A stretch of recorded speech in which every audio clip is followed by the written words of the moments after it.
This is Contact, a weekly podcast written, voiced, and produced by broadcast news students of the radio, television, and broadcast news program at the Southern Alberta Institute of Technology. And now, here's your host. Welcome to Contact. I'm Michael Wynn. Today we're taking a deep dive into the growth of women's rugby in Calgary. I'll be talking with girls rugby head coach Leah Conforti, as well as some insight from current rugby players on the topic. This episode of Contact is powered by Second Chance Sports. Whether you're a first-time athlete or have been competing all your life, find good quality gear and clothing to prepare for kickoff on Edmonton Trail and secondchancesports.ca. It's time for this week's hot topic on Contact.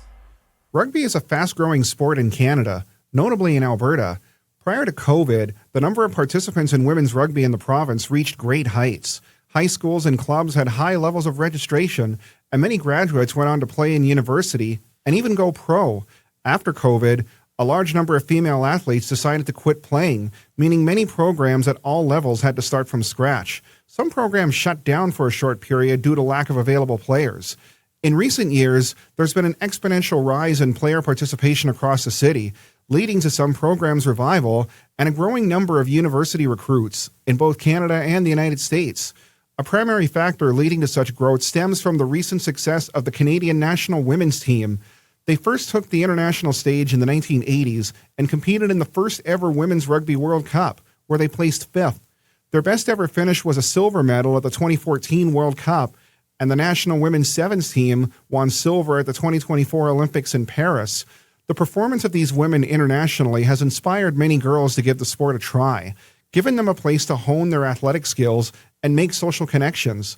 There are many factors that spur the growth and the development of female athletes in a sport that's only been popular in Canada in the last 30 years. But what exactly is being done to initiate such a sharp rise in popularity?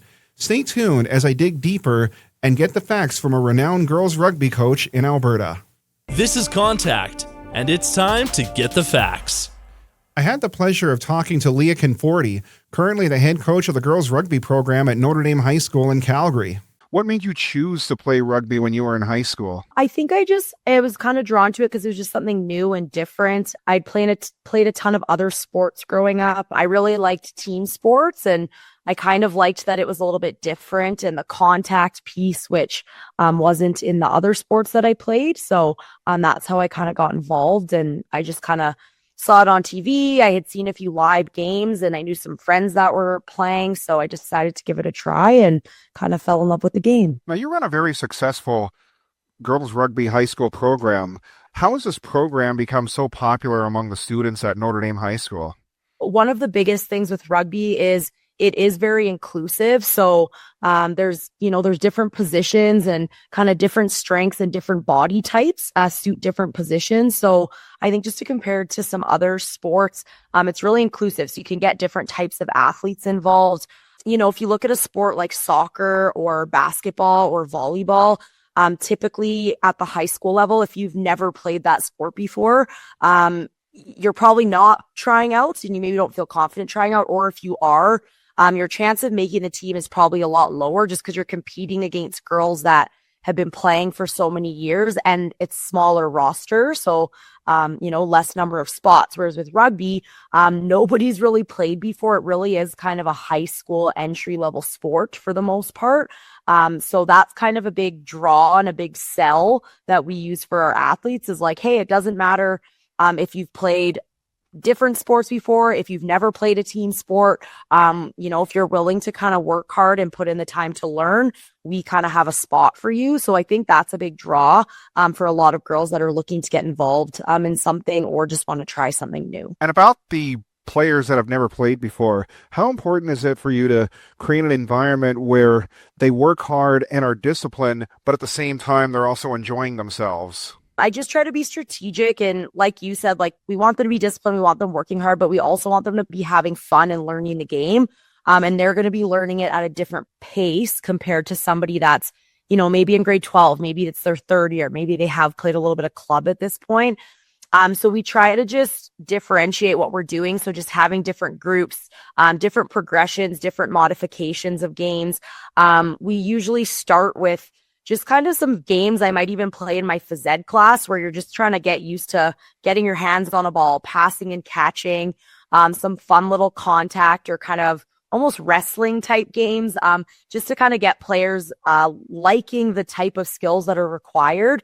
And then you can kind of teach them as they go. But I think having lots of great coaches and as well as older leaders, players on the team, that really helps with the young girls because then you can kind of modify what you're doing and they learn a lot quicker that way if they're getting lots of support from the people around them. And what are your thoughts about the current direction of the development of women's rugby in Calgary and what can be done to ensure the sport has a solid future? Honestly, I think it's been really good. I think it was on a really good path kind of pre-COVID. And then obviously it took a little bit to kind of get going just for schools to get programs going again, for clubs to get their numbers back up. But I do think it's in a really good spot. I think, we have some great high school programs in Calgary, some great clubs in Calgary. We see lots of players go on to play at the youth sports level. We have lots of local players, representing Team Canada that have come from Calgary or come from in and around Alberta. So I think that really helps with our youth players as well because it makes it realistic for them. So they're seeing players, play in the Olympics that are from Calgary or from Alberta. They're seeing players that went to their high school or from their city that are, in contention for making the World Cup in September, and they're watching them on TSN. And I think just globally, I think women's rugby's got a lot more attention recently. So I think that really, really helps, especially when you have those kind of local role models. I think it's a really exciting time for women's rugby because it keeps growing. That was girls rugby coach Leah Conforti. Thank you for taking the time to talk to us today. Coming up, I'll be joined by two special guests as we dive further into the topic of women's rugby. Stop breaking the safe for new sports gear. Head to Second Chance Sports instead. This haven of used sporting goods has been family-owned for over 20 years. Their inventory includes used cleats for rugby players of all sizes and ages. If you have a pair that's too small, trade them in for a bigger size or get cash towards a new pair. That's right, buy, sell, or trade. Find the best fit for your game and your budget. Visit Second Chance Sports on Edmonton Trail or go to secondchancesports.ca. This is Contact with the weekly Roundtable. Hello and welcome to the Roundtable. I am joined today by two very special guests. I have with me Miss Ashley Parkson and Miss Laura Moore. How are you guys doing? Good, thank you. How are you doing? I'm doing all right. So I got to ask you a couple of questions. What's your take on the growth of women's rugby right now in Calgary? I think that women's rugby in Calgary right now is growing super fast, which is incredible to see. I think that after COVID, it obviously took a bit of a hit and it's bounced back better than ever. And that's awesome to see. And what do you think, Laura? Yeah, I would agree. After COVID, there was a bit of a stall, but I think it's just going up now. You listened to the conversation that I had with Leah Conforti. What are your personal experiences playing under Leah? Leah runs a great program. She mixes discipline and like the whole essence of the sport very well through high school, university, all the other things she does. She is very good at bringing back older players. Like when I was in high school, she brought back Dino players. When she coached me at Wolfpack, she was bringing Canada players back. So it's just very good to see people who have made it farther and like set a goal within the program. And then she had people leading other people. It was just very good atmosphere. Did you ever think about playing rugby beyond high school before you started playing? No, I didn't. I didn't even plan on playing it in high school till I met Leah. But yeah, and then she gave me all the opportunities to succeed. What about you, Ashley? Did you ever think of playing rugby before you started? I didn't. I actually was planning on playing field hockey, and then someone that I used to play with, Pat Lively, came up to me in the hallways and she's like, "You are not playing the right sport. Come and play rugby. Grew up playing soccer, try rugby." And I fell in love with it right away. There's also one other person I wanted to talk about. Your coach with the Irish Rugby Club, Simon Shee. How good do you think he is at coaching girls rugby? I think that Simon, he's obviously been coaching the women's program at Dinos and at Irish for a really long time. And I respect him a ton because coaching a team of girls can be very challenging. And he takes it on and he like he does an incredible job. He builds relationships with his players, not only on the field, but off the field. And I applaud him for that, because I think when you develop a good relationship with your coaches, it allows you to really create a good relationship with them on the field as well. Do you think that has spurred the growth of the numbers of players of women's rugby at the youth level of that particular club and also at rugby clubs in general in the city? Oh, yeah, absolutely. I think that a lot of younger players coming out of high school look and see Simon coaching the Senior Women's Irish program and see that as a huge opportunity, right? Because if you're showcasing some good skills at Irish in front of Simon, that's a good pathway to get you into the varsity level. The Irish U18 girls are heading to Ireland this summer for a special tour. What do you guys think of that? I think that's super cool. Not only does it continue to build a culture around rugby, it's going to make memories and friendships with that group of girls that will last forever. Yeah, I know for me personally, I've always viewed being involved with rugby as a way for me to make new friends. Do you guys feel the same way? Absolutely. I have met some of my best friends playing rugby, not only in high school, but university. I would say 90% of the people that I'm super close with right now I met at Dinos. Would you agree, Laura? Yeah, I would 100% agree. It's not like they're like-minded individuals, hardworking, passionate, and then just spending so much time together every single day really forms bonds that you don't really get anywhere else. Yeah, what kind of message do you two have for anyone who might be listening in that wants to try rugby for the first time?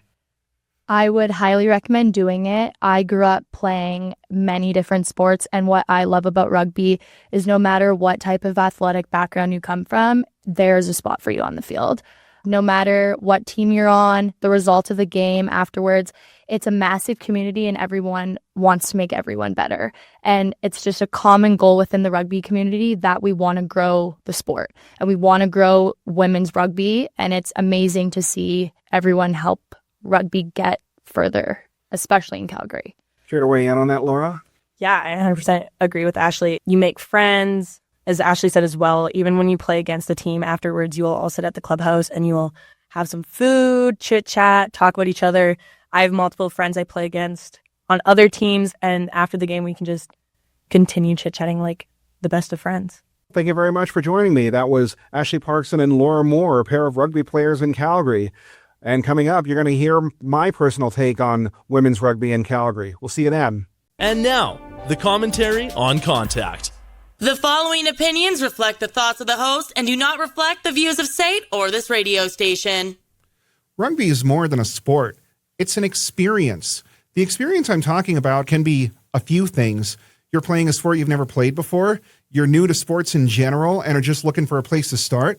You find yourself in an inclusive environment where everyone's friendly with each other. Many people I've talked with agree that the game of rugby is very community-centered. I should know because I've made a lot of friends in the rugby community since I started watching. The reason I love women's rugby so much is the players are so tough and so fierce on the pitch.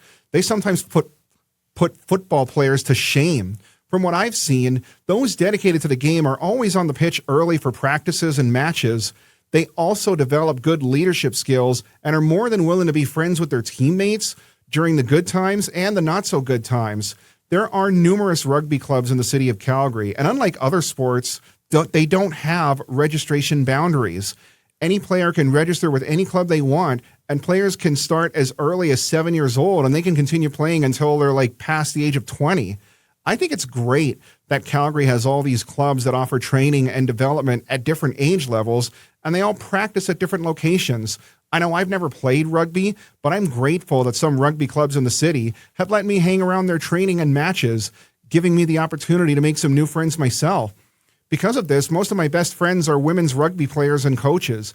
Plus, seeing some of them play at the university level and internationally makes me so proud to know them personally. And that's the kind of exposure and publicity that spurs the growth of girls playing rugby in the city, and by extension, the whole country. Women's rugby is in a great place right now, especially in Calgary, and I can't wait to see what the future holds for the sport. With more and more girls choosing rugby as an extracurricular in high school and extending it into community clubs and sometimes rep clubs, if you're not following it, you're really missing out. Thanks for tuning into today's episode, powered by Second Chance Sports. Find us on YouTube and Spotify. I'm Michael Wynn.